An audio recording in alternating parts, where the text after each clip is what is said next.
La plateforme départementale de bénévolat est un dispositif qui permet la mise en relation entre structures d'accueil et les bénéficiaires du RSA. Elle s'adresse d'un côté aux associations et aux collectivités territoriales qui proposent parfois des offres de bénévolat, mais aussi de l'autre aux bénéficiaires du RSA dans le cadre de leur accompagnement. Bonsoir Catherine Bressanuti, vous êtes avec nous ce soir pour nous parler un petit peu de ce dispositif. Bonsoir Clémentine. Alors pourquoi c'était important pour la Meuse de créer ce dispositif ?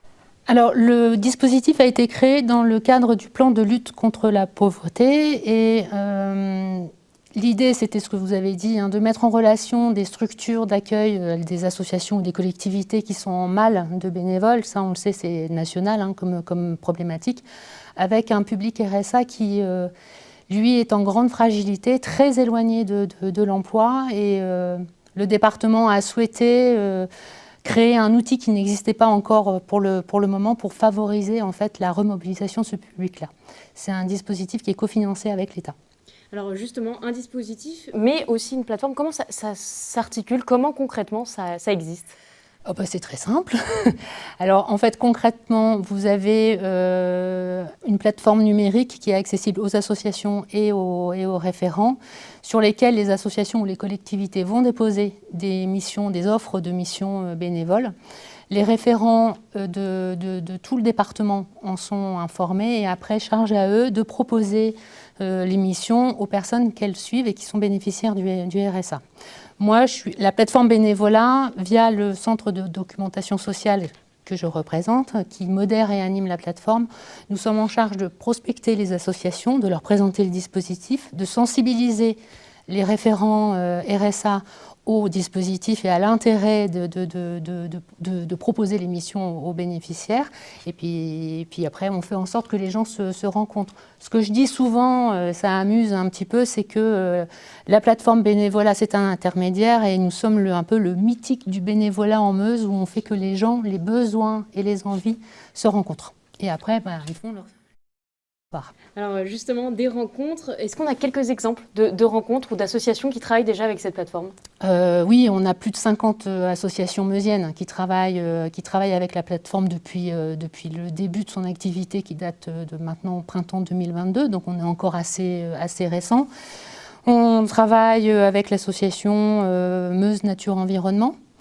Donc là-bas, ça va être des jardins, des plantations de vergers, ça va être même des petites formations entre guillemets. On travaille avec des associations de protection du patrimoine.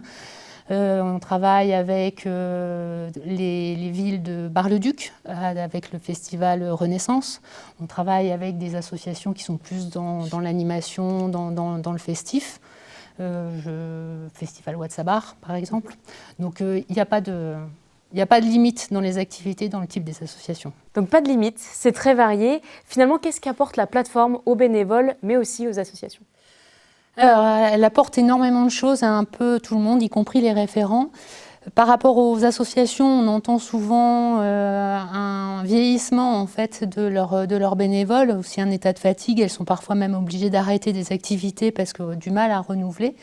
Donc là, les bénévoles orientés par la plateforme, c'est du sang neuf, c'est des idées neuves, c'est des suggestions aussi, des rencontres aussi, ça fait du bien.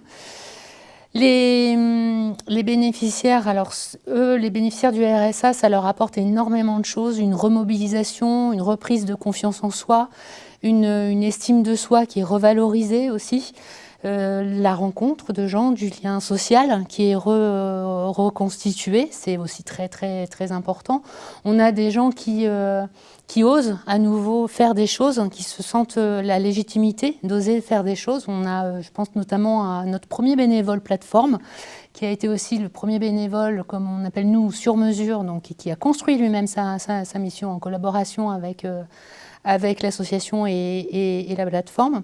Et en fait, lui, il s'est rendu compte qu'en rencontrant d'autres personnes, en discutant avec d'autres personnes, il était capable de faire plein de choses, qu'il était légitime dans plein d'activités.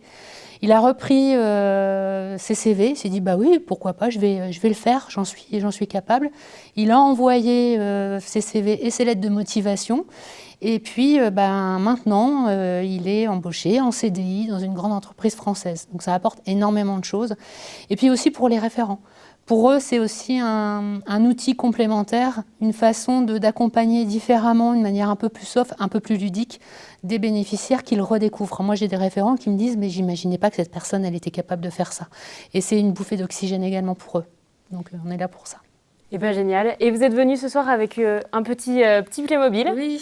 Qui est-ce? Alors, c'est Simone. Et en fait, c'est parti d'une blague, d'une plaisanterie pour faire la promotion d'une mission bénévole autour des vieilles voitures. Donc, j'avais intitulé la mission « En voiture Simone ». Et puis, ce Playmobil maintenant sert à personnifier en fait la plateforme et à créer un petit lien affectif. Donc, c'est plus moi qui fais les promotions, c'est Simone. C'est la petite mascotte, quoi. La petite mascotte, tout à fait. Eh bien, écoutez, merci d'avoir été avec nous sur ce plateau.